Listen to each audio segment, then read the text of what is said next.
আমজোপা ৰুব লাগিব চিধা চিধিকৈ মাটি নহয় জানো কিন্তু আমি ৰুইছোঁনে নাই ৰুব জানিছোঁনে নাই প্ৰথম কথাটো হ'ল সেইটো ক'ত ৰুইছোঁ এতিয়া সেই জানিব লাগিব যেনেধৰণে আম গছজোপা ৰোৱাৰ এটা নিয়ম আছে ধান খেতি কৰাৰো এটা নিয়ম আছে প্ৰতিজোপা বৃক্ষ প্ৰতিটো খেতি কৰাৰ এটা নতুন নতুন নিয়ম আছে ব্ৰইলাৰ ফাৰ্মাৰজনেহে জানে ব্ৰইলাৰখিনি কেনেকৈ তুলিব লাগে হয়নে নহয় বা গৰু পোহা মানুহজনেহে জানে গৰু কেনেকৈ আপডাল কৰিব লাগে সকলো ডিপাৰ্টমেণ্টৰ মানুহৰ বেলেগ বেলেগ থাকে জানিব এতিয়া আমি হৈ গ'লোঁ সকলোৱে মানুহ জন্ম দিয়া ডিপাৰ্টমেণ্টৰ এটা চাকৰি কৰা মানুহ আমি সকলোৱে মানুহ জন্ম দিব পৰা কেপাচিটিটো আমাৰ আছে ভগৱন্তই আমাক দি পঠাইছে এতিয়া ডাঙৰ তত্ত্বটো হ'ল আমি মানুহ জন্ম দিব জানো নে নেজানো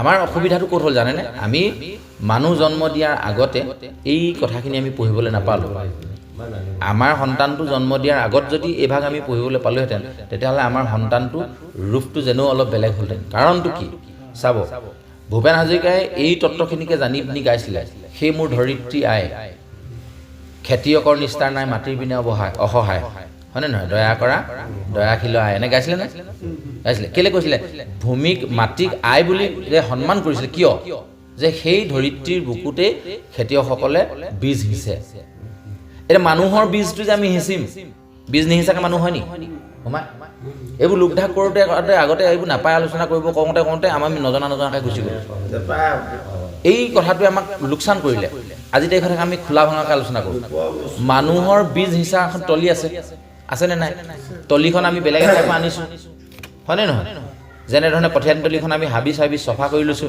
ঠিক তেনেধৰণে আমি বেলেগ এঘৰৰ পৰা আমি তলি এখন আনিলোঁ সেই তলিখনক মই মাতৃজ্ঞান কৰিছোঁনে যে তোমাৰ তলিখনত যে আমি সন্তানৰ বীজটো যে ৰোপণ কৰিম অনুমতি আছিল নে নাছিল নে মনৰ আনন্দত মোৰ ককাইদেৱে বিয়া পতা দেখিলোঁ দুয়োটা একেলগে বিয়া পতাৰ পিছত এটা ৰুমত থাকে ময়ো সেইভাগে বিয়া পাতিলোঁ ছোৱালী এজনী আনিলোঁ একেটা ৰুমতে থাকিলোঁ ধেমালি ধুমুলাৰ মাজতে কেতিয়ানো সন্তানৰ বীজ সিঁচিলোঁ গমেই নাপালোঁ এনেধৰণে আমাৰ সন্তান সৃষ্টি হৈছে গতিকে আমাৰ সন্তানবোৰ বিমুখীয়া হৈছে জন্ম হোৱাৰ পিছত সেইফালে নাযাবি বুলি ক'লে দুজাপ মাৰে চাকিখনৰ ফালে নাযাবি বুলি ক'লে গছক মাৰি দিবলৈ যায় এই যে উৎপতীয়া স্বভাৱৰ সৃষ্টি যে হৈছে এই যে আমি কেতিয়া সৃষ্টি কৰিব লাগে নাজানো কাৰণে হৈছে আমপুলি আনি টাবতোৰাৰ নিচিনা হৈছে গতিকে ইয়াত কয়াধুৱে কি বুজি পাইছিলে আমাক শাস্ত্ৰই বিধান দিছে কি জানেনে শিশু এটা জন্ম হ'বৰ সময়ত অষ্টম পোহৰত তাৰ বীজ সিঁচিব লাগে অষ্টম পোহৰ কোনটো কয় এতিয়া আমি জানিবও লাগিব হয়নে নহয় এক পোহৰত 3 ঘণ্টাকৈ থাকে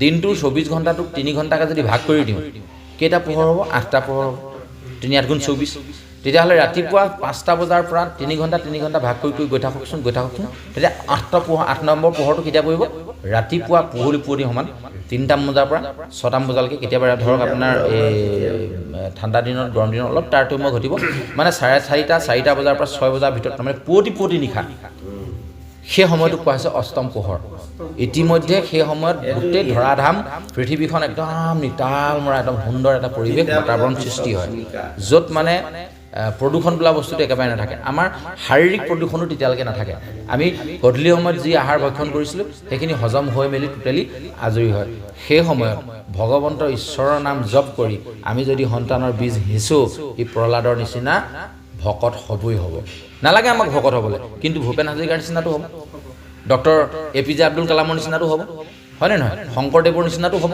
আজিৰ যুগৰ প্ৰয়োজনীয়তা মানে শিশু জন্ম হ'ব নহয় গতিকে এই যে সন্তানটো জন্ম দিব কয়াধুৱে কেনেকৈ জানিছিল জানেনে সিদিনা হিৰণ্যকশিপুৰে ভগৱন্তক বধ কৰিবৰ কাৰণে বৰ বিচাৰি ব্ৰহ্মাৰ ওচৰলৈ যাবলৈ বৰ বিচাৰি ওলাইছে আৰু তেনেতে ৰাস্তাতে শুনিলে এটা চৰায়ে নমো নাৰায়ণ এনেকৈ চিঞৰি আছে যাত্ৰা কালতে তাৰ শত্ৰুৰ নাম শুনিলে হিৰণ্যকশিপু কেলৈ ওলাইছে তেওঁ শত্ৰুক নিধন কৰিবৰ কাৰণে বৰ বিচাৰি ওলাইছে তো পুনে যাত্ৰাতে যেতিয়া নেকি তেওঁ কি হ'ল এই ভগৱন্তৰ নামেই শুনিলে তেওঁ শত্ৰুটোৰ নামেই শুনিলে তেতিয়া তেওঁ নগ'ল উভতি গুচি আহিলে নহ'ব আজি নাযাওঁগৈ তেতিয়া কয়াধুৱে ক'লে তুমি যে গৈছিলাহে যে কৈ থৈ গৈছে ঘৰত যে মই যেতিয়ালৈকে ভগৱন্তৰ ব্ৰহ্মাক মই তুষ্ট কৰিব নোৱাৰোঁ তেতিয়ালৈকে মই ঘৰলৈ নাহোঁ ব্ৰহ্মাক তুষ্ট কৰি মই অমৰত্ব বৰ লাভ কৰিম এইটো কাৰণেই মই কৃষ্ণক বধ কৰিব লাগিব ঈশ্বৰক বধ কৰিব লাগে তাৰমানে হিৰণ্যকশিপুৰ সেইটোৱে চিন্তা আচ্ছা গৈছিলেহে উভতি অহা দেখি কয়াধুৱে ক'লে গৈছিলেহে আপুনি কিয় উভতি আহিলে তেতিয়া ক'লে বোলে যাত্ৰা কালতে প্ৰথম মই মোৰ শত্ৰুটোৰ নাম শুনিলোঁ সেইকাৰণে মই আজি আৰু যাত্ৰা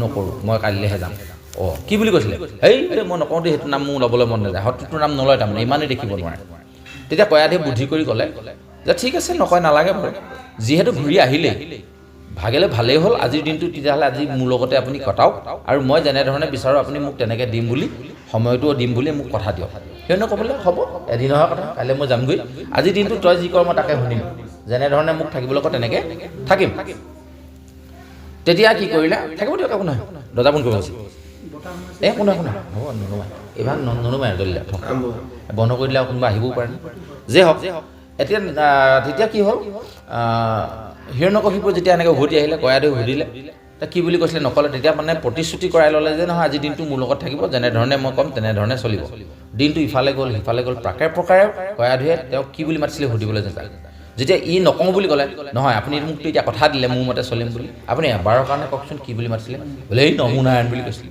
বৰ ভেকাহি মাৰি কৈছে মানে ক'বলৈ মন নাই যোৱা শত্ৰুটোৰ নাম ল'বলৈ মন নাই যোৱা আমাৰো হয় নহয় দেখিবলৈ মন নোযোৱা মানুহজনৰ নাম মই মনতে বেটাতকৈ বেয়া পোৱা মানুহটোৰ নাম বকালৈ উঠিবলৈ হ'লে মোৰ বেয়া লাগে হিৰণ্যকশিপুৰ সেই অৱস্থাটো হৈছে তাৰপাছতে লাহে লাহে সময় বাগৰি গৈ আছে প্ৰকাৰে বিভিন্ন কথাৰ মাজত আকৌ সোধে নমু নাৰায়ণৰ কথাটোকে ভগৱন্তক কি বুলি মাতিছিলে এইটো সোধে এনেকৈ গ'ল আৰু সন্ধিয়া খাই বৈ শুলে বিচনাত সেইদিনা তেওঁ কথা দি ল'লে যে আজি টোপনি নাযাওঁ আৰু দেই আজি কথাহে পাতে বিভিন্ন ধৰণৰ কথা পাতিলে দেশৰ কথা পাতিলে ভাল বেয়া কিবা কিবি এনেকৈ পাতোতে ফিচ নিশা যেতিয়া আপোনাৰ অষ্টম পোহৰ আৰম্ভ হৈছে মাজে মাজে আৰু কয়াধীয়ে চেষ্টা কৰাই আছে আকৌ দেই হা তেতিয়া মানে ভগৱন্তৰ নামষাৰ যে কি বুলিনো লৈছিলে বাৰে বাৰে চেষ্টা কৰাই আছে ক'বলৈ শেষত আৰু হিৰণ্যকশিপুৰ আমনি লাগিছে ইমানকৈ সুধি আছে মানুহজনে উপায় নাপায় আৰু চৰাইটোৱে যেনেকৈ মাতিছে তেনেকৈ বোলে নমু নাৰায়ণ নমু নাৰায়ণ নমু নাৰায়ণ এনেকৈ চিঞৰি আছিলে বোলে মানুহটোৰ মনটো তাৰমানে সেই সময়ত গলি গ'লগৈ আৰু পিছনিশালে সংৰাগ বোলা বস্তুটো একেবাৰে নাইকিয়া হ'ল আৰু গোটেই দিনটো তেওঁ কথা দিম বুলি কথা দিছে মানুহগৰাকীয়ে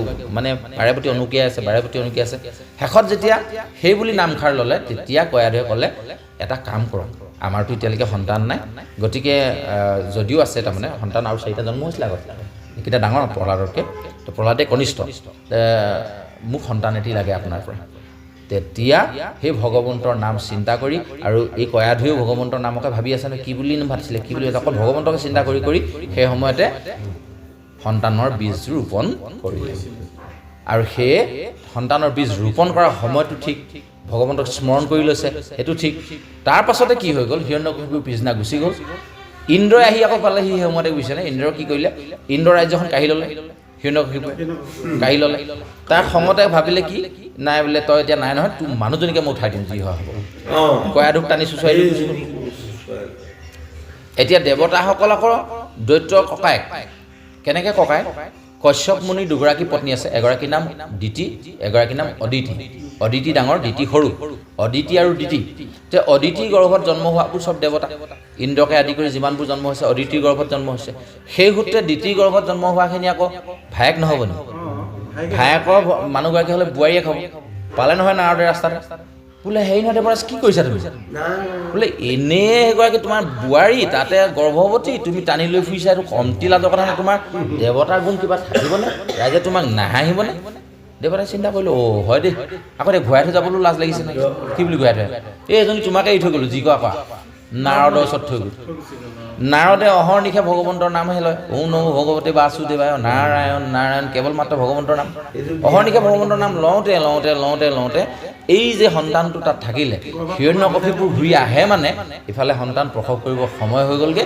তেতিয়ালৈকে কেৱল মাত্ৰ ভগৱন্তৰ নাম শুনোতে প্ৰহ্লাদে বেলেগ কথা একো শুনিবলৈ নোপোৱাই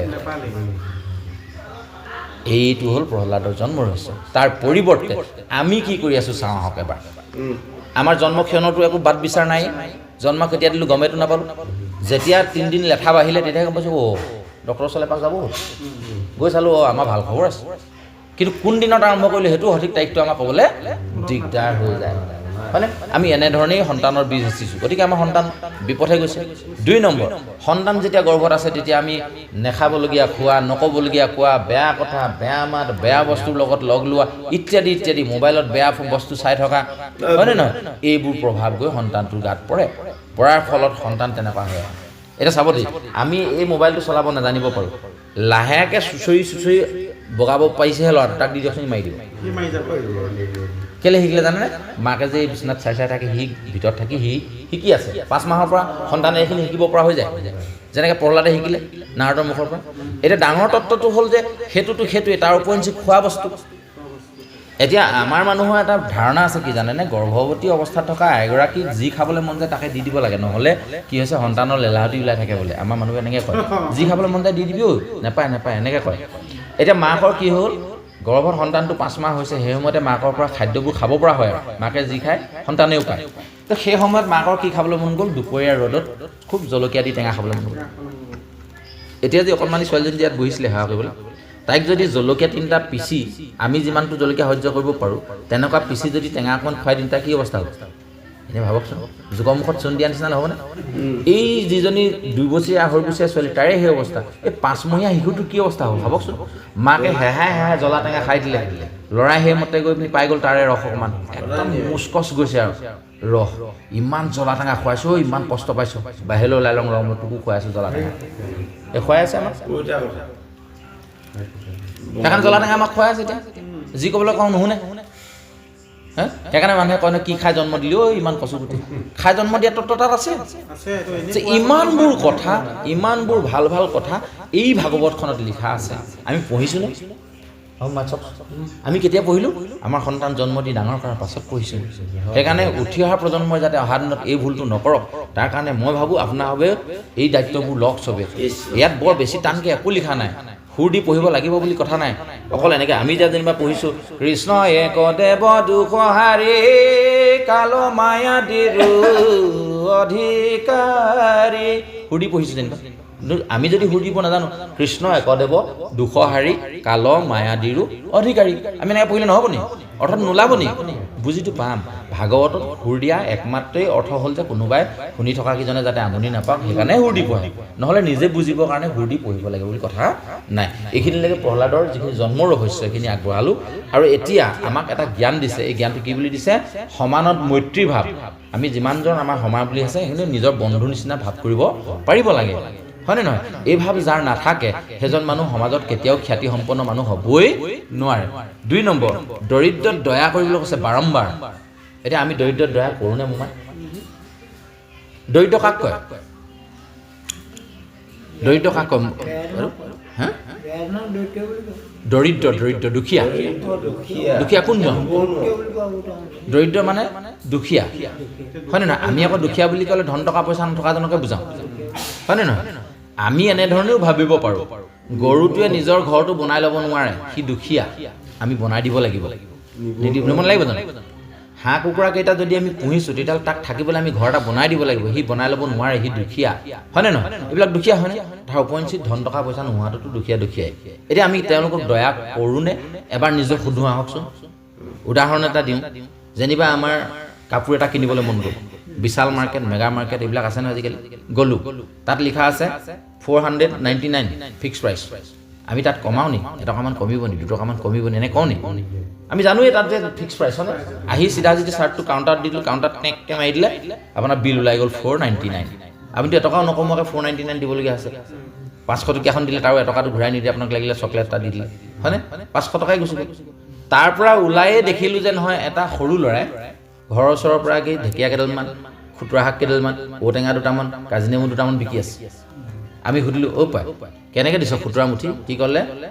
মুঠি 10 টকা। সেই ইমান দাম নিয়া ঘৰ বাৰী খুতুৰাকেইটা, 3 মুঠিত 20 টকা ল'বি দে, কওঁনে নকওঁ? হয়নে? সেই দুখীয়া ল'ৰাটোৱে খুতুৰা 2 মুঠি আনিছে, মই 500 চাৰ্ট কিনিব পৰা মানুহটোৱে কেলৈ তাক ক'ব নোৱাৰি গোটেইকেইটা বস্তুত তোমাৰ কিমান হ'ব পাই চোৱাচোন? সি বোলে নহয় 100 টকা হ'ব। এই টকা 200 লওঁ, খালি ভাল কামত ব্যৱহাৰ কৰিবা দেই, স্কুললৈ যাবা দেই। আমি এনেকৈ দয়া কৰি পাইছোঁনে কোনোবা দিন? এতিয়া দৰিদ্ৰ দয়া বাৰম্বাৰ কৰিছোঁনে? হয়নে? এই দৃষ্টিকোণবোৰ আমাৰ ভুল হৈছে। সেইকাৰণে কৈছে যে সমজনত মৈত্ৰীভাৱ, দৰিদ্ৰত দয়া, জ্যেষ্ঠজনক আমি গুৰু জ্ঞান কৰিবলৈ কৈছে। আমি কৰিছোঁনে নাই সেইটো আমাৰ নিজৰ ওপৰত নিজক নিজে সুধিলেহে উত্তৰটো ওলাব। মই কৰিছোঁ, আপুনি নাই কৰা, আপুনি কৰিছে, তেওঁ নাই কৰা, এইবোৰ আমি আনৰ গাত বোকা ছিটিয়াব নোৱাৰোঁ। নিজক সুধিলে উত্তৰবোৰ ওলাব। এই চৰিত্ৰ প্ৰহ্লাদৰ চৰিত্ৰখিনিত এই কথাখিনি আমাক সোমোৱাইছে। এইটো কাৰণে সোমোৱাইছে, এনেকুৱা চৰিত্ৰৰ যদি মানুহ আমি হ'ব পাৰোঁ তেতিয়াহ'লে আপোনাক হিংসা, দেশ, ঈৰ্ষা এইবিলাক অগ্নিয়ে পুৰিব নোৱাৰে। সেইকাৰণে হিৰণ্যকশিপুৰে তেওঁক জুইত ভৰাই দিলে নুপুৰিলে, পানীত পেলাই দিলে নমৰিলে, হাতীয়ে গছকিলে নমৰিলে, সাপে খুটুৱাই দিলে নমৰে। এইবোৰ অদ্ভুত কথা নহয়নে বাৰু?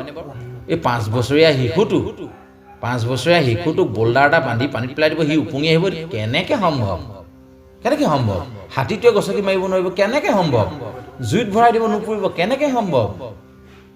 সম্ভৱ সেইকাৰণে হৈছে যাৰ ভগৱন্তৰ গুণনাম কীৰ্তন সদায় হৃদয়ত থাকে, সেইজনক বেলেগ বিপদ আপদে কেতিয়াও একো আমনি কৰিব নোৱাৰে। সেইকাৰণে কৈছে বিঘ্নিৰ মুণ্ডত ভৰি দিয়া নাচে, এই বুলি কেনে আমাক ঘোষাত ধুনীয়াকৈ লিখিছে। গতিকে প্ৰহ্লাদৰ চৰিত্ৰত সেই গোটেই কথাখিনিকে আমাক বুজাইছে। পিছৰ চোৱাত পদ অনুসাৰে কি কি কয় আমাৰ কোৱাইদেউ আছে, অলপ ক'ব। আমি এইখিনিলৈকে ক'লোঁ। অনাগত দিনত আমি যাতে এতিয়ালৈ যিখিনি গ'লেই আগবাঢ়ি গ'লোৱেই, অনাগত দিনত যদি আমি আকৌ সন্তান সৃষ্টি কৰাৰ কথা আমি ভাবোঁ বা অনাগত দিনত কোনোবাই যদি সৃষ্টি কৰিম বুলি ভাবে, মই ক'ম ইয়াত থকা শাস্ত্ৰত থকা গোটেই নীতি কথাখিনি এবাৰ পঢ়ক। ৩য় স্কন্ধ ভাগৱতত তামসিক গতি লাভ মনুষ্যজনী প্ৰাপ্তি, এই সম্পৰ্কে বৰ সুন্দৰকৈ কপিল দেৱহূতি সংবাদ নামৰ এটা আখ্যান আছে, বৰ সুন্দৰকৈ লিখিছে। তাৰপাছত প্ৰহ্লাদ চৰিত্ৰ, তাৰপাছত ধ্ৰুৱ চৰিত্ৰ, এই গোটেই চৰিত্ৰখিনি আমি যেতিয়া পঢ়ি মেলি যেতিয়া আমি সন্তান এটা জন্ম দিবলৈ যাম, আমি নিশ্চিতভাৱে ক'ব পাৰিম সি এটা সন্তান হ'বই। সেইকাৰণে আহকচোন আমি সেই প্ৰচেষ্টা আগবাঢ়ি যাওঁ, নহয় জানো?